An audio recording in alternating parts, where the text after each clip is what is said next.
السلام علیکم ورحمۃ اللہ وبرکاتہ۔ بسم اللہ الرحمن الرحیم۔ الحمد للہ رب العالمین، والصلاة والسلام علی خاتم النبیین والمرسلین۔ رب اشرح لی صدری ویسر لی امری واحلل عقدۃ من لسانی یفقہوا قولی، اما بعد۔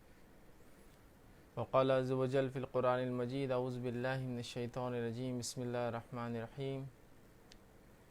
شہر رمضان الذی انزل فیہ القرآن ھدی للناس وبینات من الھدی والفرقان، اما بعد۔ تمام تعریفیں اس اللہ عز وجل کے لیے لائق و زیبا ہے جو تمام جہانوں کا بنانے والا اور اسے پالنے والا ہے، اور درود و سلام اس کے آخری نبی محمد صلی اللہ علیہ وسلم پر۔ الحمدللہ ہم تمام یہاں اس ایک سیریز کے اندر جمع ہوئے ہیں جس میں سمجھتا ہوں جب سے رمضان شروع ہوا ہے آپ کے سامنے روزانہ ایک تقریر اردو میں اور ایک تقریر کنڑا جو ہے لینگویج میں آپ سن رہے ہیں، اور آج جو ٹاپک مجھے دیا گیا ہے جس پر میں آپ تمام کے سامنے کچھ باتیں رکھنے کی کوشش کروں گا، وہ ہے رمضان کے فضائل۔ ہم سب جانتے ہیں کہ الحمدللہ رمضان کا مہینہ شروع ہو چکا ہے اور ایک بڑا وقت اس میں گزر چکا ہے، ایک عشرے سے زیادہ ہم اس میں گزار چکے ہیں، اور میں سمجھتا ہوں ہر سال کی طرح دیکھتے دیکھتے یہ مہینہ بھی یوں ہی گزر جائیں گا۔ لیکن رمضان ایک ایسا مہینہ ہے، یاد رکھیے،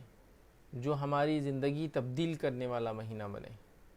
ایسا نہ ہو کہ رمضان کو پچھلے رمضانوں کے جیسا یا ہر سال کے جیسا ہم گزارتے، یا ہر مہینہ جیسا گزرتا ہے سال کا ہم گزار دیں، اور اس کے بعد پھر پریشان ہو کہ یہ مہینہ ہم نے گنوا دیا، اور پھر اس کے بعد کوششیں کرے، اس کا زیادہ فائدہ نہیں ہوتا، یاد رکھیے۔ تو لہٰذا رمضان کی اہمیت کو سمجھتے ہوئے ہمیں اس کو جیسا گزارنے کا حق ہے ویسا گزارنا چاہیے۔ اب رمضان کی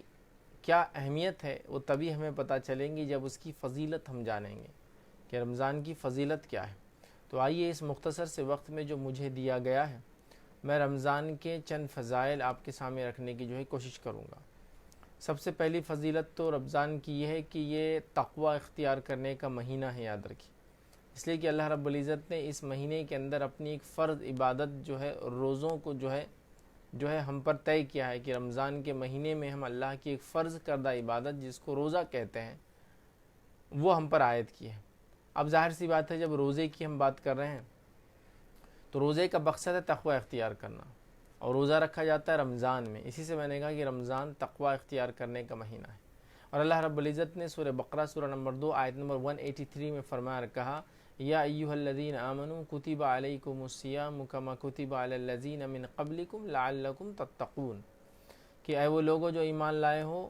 روزے تم پر فرض کیے گئے ویسے ہی فرض کیے گئے جیسے تم سے پہلوں پر فرض کیے گئے تھے، تاکہ تم اللہ کا تقوی اختیار کرو۔ تو روزوں کے رکھنے کا مقصد جو قرآن یہاں بتا رہا ہے وہ اللہ رب العزت کا تقوی اختیار کرنا ہے، یاد رکھیے۔ تو اگر رمضان کا مہینہ ہمیں ملے اور رمضان کا مہینہ پانے کے بعد بھی ہم اپنے اعمال میں تبدیلی نہ لا سکے، تقوی اختیار نہ کر سکے، تو گویا روزوں کا مقصد ہم نے نہیں پہچانا، رمضان کا مقصد ہم نے نہیں جانا، اور اس کا صحیح فائدہ ہم نے نہیں اٹھایا، یاد رکھیے۔ تو لہٰذا رمضان کا پہلی فضیلت، یا رمضان کے ماہ رمضان کی پہلی فضیلت وہ یہ ہے کہ یہ تقوی اختیار کرنے کا مہینہ، اس لیے کہ اللہ تعالیٰ نے اس کو اپنی ایک فرض عبادت روزے کے لیے چنا، اور روزے کا مقصد یوں بتایا کہ لعلکم تتقون، تاکہ تم اللہ کا تقوی پاس و لحاظ اختیار کر سکو۔ تو لہٰذا رمضان ہم سے رمضان جب بھی آتا ہے تو یہ ہم سے اپیل کرتا ہے کہ ہم تقوی اختیار کریں، اور ایسا تقوی اختیار کریں کہ جب ایک بار تقوی اختیار کر لے تو زندگی بھر کے لیے باقی ہو۔ جیسا کہ ہم دیکھتے ہیں کارپوریٹ ورلڈ میں، جیسا کہ ہم دیکھتے ہیں اسکول کالجز میں، ٹیچرز کو ایک موقع دیا جاتا ہے ٹیچرز ٹریننگ کا، یا کارپوریٹ ورلڈ میں کوئی نیا سافٹ ویئر آتا ہے، کوئی نئی چیز آتی ہے تو ایک موقع دیا جاتا ہے ٹریننگ کا۔ جب وہ ایک موقع ملتا ہے، 2 سے 3 دن 4 دن کے ٹریننگ حاصل کر لیتے ہیں، تو وہ ٹریننگ کا فائدہ یہ ہوتا ہے کہ سال بھر اور زندگی بھر اس کا فائدہ اٹھاتے ہیں۔ جیسا کہ ٹیچرز ٹریننگ میں کوئی نیا سبجیکٹ آیا یا کوئی نیا چیپٹر ایڈ ہوا سبجیکٹ میں، وہ سیکھ لیتے ہیں، تو زندگی بھر جتنے طلباء، جتنے اسٹوڈنٹس ان سے پڑھتے ہیں ان کو سکھا پاتے ہیں۔ لیکن کتنی افسوس کی بات رہیں گی کہ 30 دن ہم ٹریننگ میں رہے رمضان میں، اور 30 دن کی ٹریننگ کے بعد فائدہ یہ ہوا کہ 31ویں دن ہم فیل ہو گئے. مطلب یہ کہ ایک پورا مہینہ رمضان کا ہم نے تقوی اختیار کیا، اور تقوی اختیار کرنے کے بعد، ایک مہینہ تقوی اختیار کرنے کے بعد، نظروں کو بچانے کے بعد، زبان کو بچانے کے بعد، اس کے علاوہ جو ہے حلال و حرام کی تمیز کرنے کے بعد، 5 وقتہ نمازیں پڑھنے کے بعد، قرآن پڑھنے کے بعد، جو ہے قیام اللیل کرنے کے بعد بھی اگر ہم جو 31واں دن مطلب رمضان ختم ہو کے شوال کی پہلی تاریخ آئے اور اگر نمازیں چھوڑ دے، تلاوت قرآن چھوڑ دے، نظروں کی حفاظت چھوڑ دے، تو اس کا مطلب یہ ہوا کہ 30 ڈیز کی ٹریننگ کا بینیفٹ نہیں ہوا، 30 دن کی ٹریننگ نے وہ فائدہ نہیں دیا. یاد رکھیے دنیا کے اندر جو ہے 1 دن 2 دن کی ٹریننگ زندگی بھر کے لیے فائدہ دے رہی ہے. پھر اللہ نے جو ٹریننگ ہم کو دی ہے رمضان کی شکل میں، اس نے ہمیں فائدہ کیوں نہیں دیا؟ اس لیے کہ رمضان کو ہم نے حقیقی نہیں منایا، رسمی منایا. تو رمضان کی پہلی فضیلت یاد رکھیے وہ یہ ہے کہ اللہ کا تقوی ہمیں اختیار کرنا ہے، اور وہ روزوں کے ذریعے حاصل ہوتا ہے. اور ہم سے پچھلی قوموں کو بھی اللہ تعالیٰ نے روزے کے ذریعے تقوی اختیار کرنے کا حکم دیا تھا، اور روزہ ہم سے پہلے قوموں کے لیے بھی تھا. اب آئیے رمضان کی دوسری فضیلت وہ یہ ہے کہ یہ تقوی اختیار کرنے کا مہینہ تو ہے، لیکن اللہ نے اس کے اندر اس کو بند کر رکھا ہے جو ہمیں بہکاتا ہے. مطلب یہ کہ اگر شیطان بھی کھلا ہوتا اور ساتھ میں رمضان بھی ہوتا تو ظاہر سی بات ہے بڑا مشکل ہوتا. یاد رکھیے کہ ہم جو ہے اس مہینے کے اندر کام نیکی کر پائے، اس لیے کہ شیطان بھی کھلا ہوتا ہے. تو اللہ تعالیٰ نے ہم لوگوں کو یہ فضیلت دی، یہ فائدہ دیا، اور حدیث کے اندر فرمایا کہ رمضان کا مہینہ جو ہی آتا ہے سرکش جن اور شیاطین قید کر دیے جاتے ہیں. تو گویا بہکانے والا قید ہے. دیکھیے ایک تو اصل شیطان ہے جو بابائے جن ہے، مطلب جنوں کا باپ ہے، وہ ایک الگ چیز ہے، یاد رکھیے، ٹھیک ہے. لیکن اس کے چیلے چپاٹے بھی یاد رکھیے، وہ سب مل کے انسانوں کو سب مل کے جو ہے جس کو ہم کہیں گے ہیومینٹی کو جو ہے بہکاتے ہیں اور غلط راہ پہ چلاتے ہیں. تو رمضان کا یہ مہینہ ہے جس کے اندر اللہ رب العزت نے ان تمام کو قید کر دیا. حدیث میں آتا ہے کہ رمضان کا مہینہ جو ہی چالو ہوتا ہے سرکش جن اور شیاطین قید کر دیے جاتے ہیں. تو کتنی بڑی بات ہے کہ اللہ نے کہا کہ اس مہینے میں تقوی اختیار کرو روزے کے ذریعے، اور بہکانے والے کو بند کر دیا، شیطان کو بند کر دیا. سرکش سارے ہی جن بند نہیں ہوتے، سرکش جن اور شیاطین قید کر دیے جاتے ہیں، بیڑیاں ڈال دیے جاتے ہیں، ان کو پکڑ کے قید کر دیا جاتا ہے زنجیروں کے اندر. یاد رکھیں. تو دیکھیے کتنی بڑی فضیلت ہے اس مہینے کی، اور اس کے بعد بھی اگر اس مہینے کا ہم فائدہ نہ اٹھا پائے تو پھر کیا فائدہ ہوا.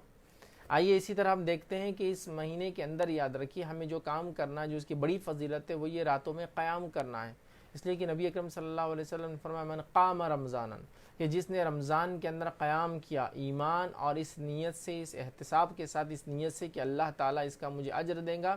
اللہ تعالیٰ اس کے پچھلے تمام گناہ جو ہے معاف کر دیتا ہے. تو پتہ چلا رمضان کے اندر قیام کی فضیلت ہے کہ جو شخص رمضان میں قیام کرتا ہے تو اللہ رب العزت اس کے پچھلے سارے گناہ معاف کر دیتا ہے. کتنی بڑی فضیلت یاد رکھیے اس مہینے کی ہے. یاد رکھیے کہ اس کے اندر کیا گیا قیام. ویسے تو رات کی نماز انسان جب بھی پڑھے اس کا بڑا اجر ہے، اس لیے کہ یہ وہ وقت ہوتا ہے جس میں انسانیت سوتی ہے، اور اس میں بھی اگر کوئی انسان جاگے اور اپنے رب کو راضی کرنا چاہے تو بڑی بات ہے. لیکن یاد رکھیے یہاں قیام رمضان کی خاص فضیلت یہ ہے کہ جو من قام رمضانا ایمانا و احتسابا، اللہ کے رسول صلی اللہ علیہ وسلم نے فرمایا جو رمضان کا قیام کرے ایمان کے ساتھ اور احتساب کے ساتھ، اس نیت سے کہ اللہ ضرور بھی ضرور اس کا اجر دیں گا، اللہ تعالیٰ، اللہ کے رسول صلی اللہ علیہ وسلم فرماتے غفر لہ، تو اللہ تعالیٰ معاف کر دیتا ہے تقدمت من ذنبک، اس کے تمام پچھلے گناہ. تو یاد رکھیے اس مہینے کے اندر ہم کو خاص طور سے قیام کرنا ہے، اور قیام کا بڑا اہتمام کرنا. یاد رکھیے اتنا زیادہ اہتمام کرنا ہے جس کی کوئی انتہا نہیں. یاد رکھیے ہر ممکن وقت نکال کے ہمیں اس مہینے کے اندر قیام کرنا. یاد رکھیے تو اس مہینے کی پہلی فضیلت یہ تقوی اختیار کرنے کا مہینہ ہے. اس مہینے کی دوسری فضیلت وہ ہے کہ اللہ تعالیٰ نے سرکش جن اور شیاطین کو قید کر دیا ہے. اس مہینے کی تیسری فضیلت کہ ہمیں اس کے اندر خوب سے خوب راتوں کی نمازیں پڑھنا ہے، مطلب رات میں قیام کرنا. یاد رکھیں اسی طرح رمضان کی ایک بڑی فضیلت جو آتی ہے یاد رکھیں، جو کہ چوتھی فضیلت ہے، وہ یہ ہے کہ شہر رمضان شہر القرآن، رمضان کا مہینہ قرآن کا مہینہ ہے. یاد رکھیں یہ ایک بڑی فضیلت ہے کہ اللہ تعالیٰ نے اپنی فرض عبادتوں کو روزے کے لیے اس مہینے کو چنا. اور یہ بھی اس مہینے کی بڑی فضیلت ہے کہ پہلی وحی جب اللہ رب العزت نے نازل کی تو اسی مہینے کی جو ہے ایک رات تھی جس کو شب قدر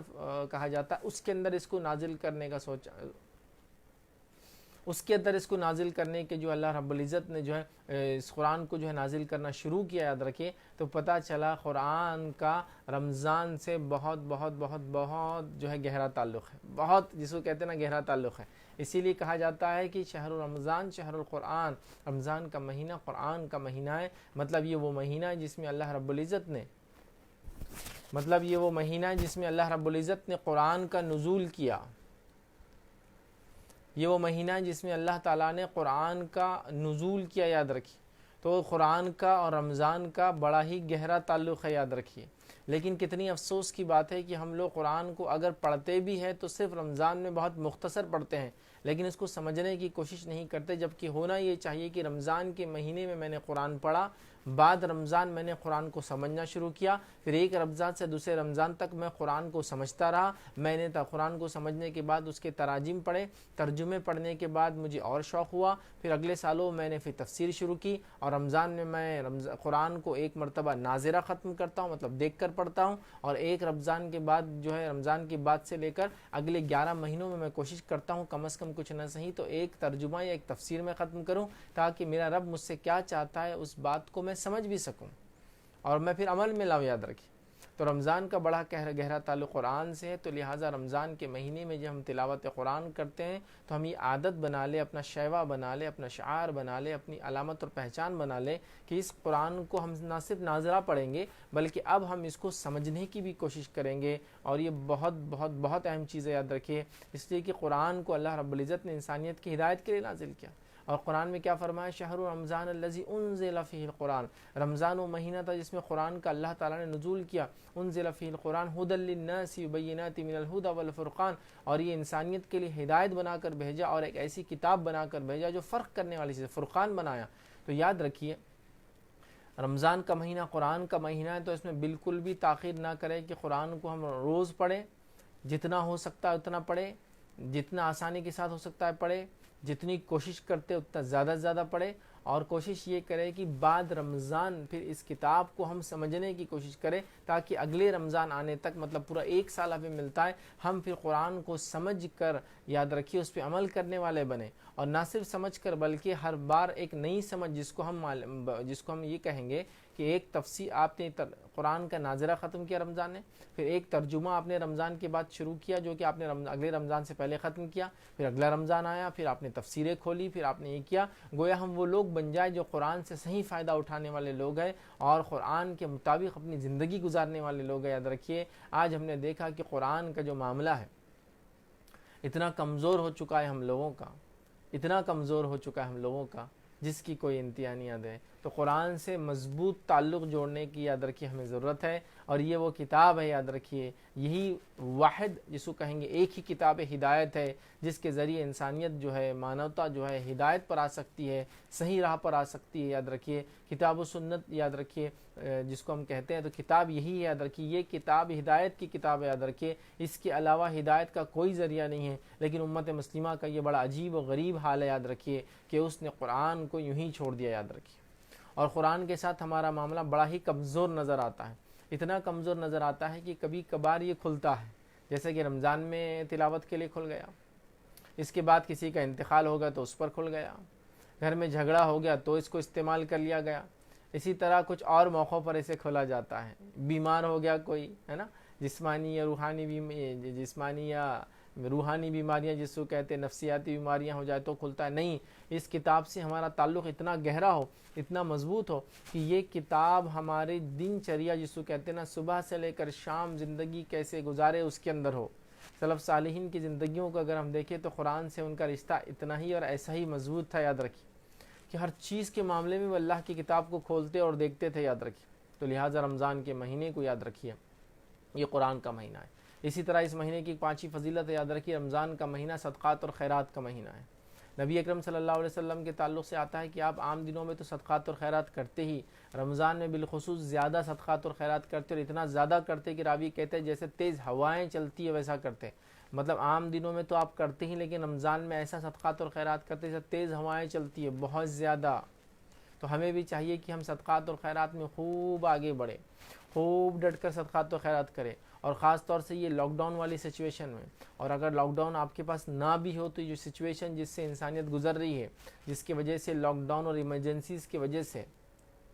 تجارتیں بند ہے، بزنسز بند ہے، کمائی لوگوں کی بند ہے، تو صدقات اور خیرات اللہ تعالیٰ نے جس کو دیا ہے خوب کرے، خوب کرے، کھانے کی شکل میں کرے، کھلانے کی شکل میں کرے، لوگوں کو اناج بانٹنے کی شکل میں کرے، دواؤں کے دینے کی شکل میں کرے، اور یہ ہیومینٹی، انسانیت کی جو ضرورتیں ہیں اس کو پورا کرنے کی شکل میں کرے۔ ایسا موقع بار بار نہیں ملے گا کہ رمضان کا یہ مہینہ ہے اور لوگوں کو اتنی اشد ضرورت ہے۔ آپ زکاتیں تو ویسے بھی نکالتے ہوں گے، لیکن انسانیت کو آج سخت ضرورت ہے کہ آپ زکاتیں نکالیں، اپنے شہر، اپنے آس پڑوس میں سب سے پہلے اپنے رشتہ داروں کو دے اور ان کی مدد کرے، اس کے بعد آپ کے آس پڑوس، آپ کے علاقے، آپ کے محلے میں ان کو بانٹے، تاکہ زیادہ سے زیادہ لوگوں کی مدد ہو سکے۔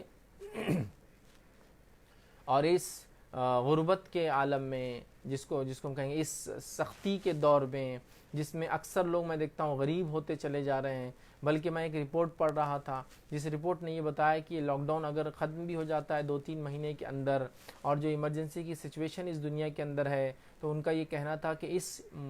سال کے ختم ہوتے ہوتے انسانیت کا 1.5 بلین to 1 بلین لوگ بلو پاورٹی لائن چلے جائیں گے۔ مطلب وہ لوگ جو ابھی خود کماتے اور خود کھاتے ہیں وہ غربت میں چلے جائیں گے، اور دنیا کا 10% سے زیادہ حصہ غریب ہو جائیں گا۔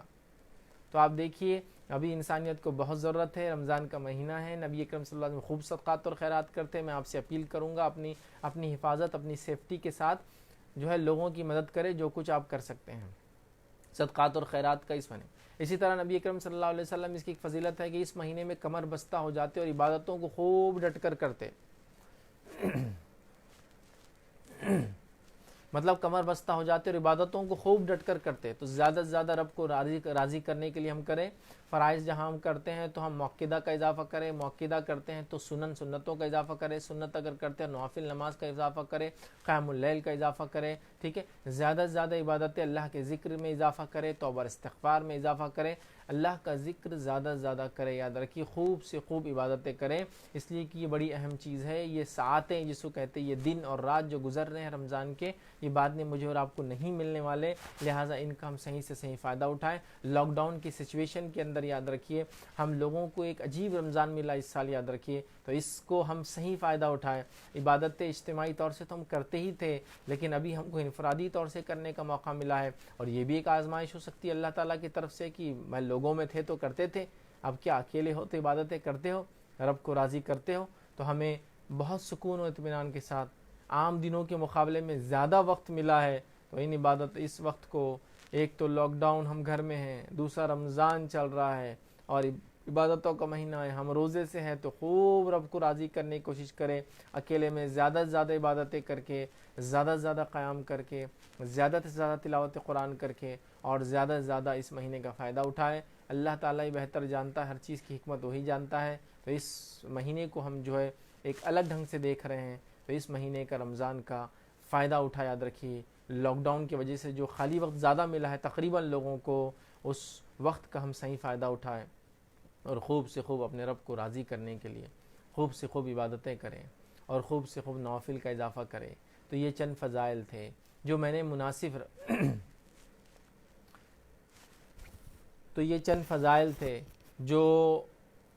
جو ہے مناسب سمجھے کہ میں آپ تمام کے سامنے رکھوں، تاکہ رمضان کا یہ جو مہینہ چل رہا ہے اس کی فضیلتوں کو سمجھ کے ہم صحیح سے اس کا فائدہ اٹھا سکیں، تاکہ جو ہے ہم جو ہے اس مہینے کو اپنے لیے مغفرت کا مہینہ بنا سکے، تاکہ اس مہینے کو اپنے لیے ہم جو گناہوں کی بخشش کا مہینہ بنا سکے، تاکہ اس مہینے کو ہم اپنے لیے جو ہے اللہ کی رضا کا مہینہ بنا سکے، تاکہ اس مہینے کو اپنے لیے ہم جو ہے جہنم سے نجات کا مہینہ بنا سکے، تاکہ ہم اس مہینے کو اپنے لیے جنت میں داخلے کا جو ہے ذریعہ بنا سکے۔ تو میں اپنی بات کو بہرحال اسی پہ ختم کروں گا۔ کل میں انشاءاللہ آپ کے سامنے جو ایک رمضان کی بڑی فضیلت ہے جو میں نے آج نہیں لی، وہ تھا رمضان کے اندر اللہ تعالیٰ نے شب قدر ہمیں دی، تو یہ فضیلت انشاءاللہ عزیز میں کل آپ کے سامنے رکھوں گا کہ شب قدر کے فضائل کیا ہے، تاکہ ہم اس کا فائدہ اٹھائیں۔ کل انشاءاللہ اسی وقت 2 بجے سے یہ سیشن شروع ہوگا، اور 20 منٹ کا سیشن ہوگا جس میں آپ کو شب قدر کی فضیلت رکھوں گا، اور اس کے بعد کا سیشن پھر انشاءاللہ کنڑ زبان میں ہوگا۔ تو آپ لوگ جمع رہیے، آگے سیشن کنٹینیو رہیں گا، اور وہ کنڑ زبان کے اندر آپ کے سامنے کچھ باتیں جو اسلام کی خوبیوں کے تعلق سے یا اسلام دوسروں کی نظر میں کیسا ہے وہ رکھی جائیں گی۔ میں اللہ تعالیٰ سے دعا کرتا ہوں کہ اللہ تعالیٰ اس مہینے کو ہمارے لیے آسان کرے، کہ اس مہینے کو ہم جیسا تیرے نبی صلی اللہ علیہ وسلم نے گزارا تھا ویسا ہم گزاریں، اس مہینے کو ہمارے لیے واقعی میں مغفرت کا مہینہ بنائیں، اس مہینے کو ہمارے لیے زندگی تبدیل کرنے کا مہینہ بنائیں، جب تک ہمیں زندہ رکھے، ایمان اور اسلام پر زندہ رکھے، خاتمہ ہمارا ایمان پر ہو۔ آخر دعوانا ان الحمد للہ رب العالمین۔ سبحان رب ربک رب العزت عما یصفون وسلام علی المرسلین والحمد للہ رب العالمین.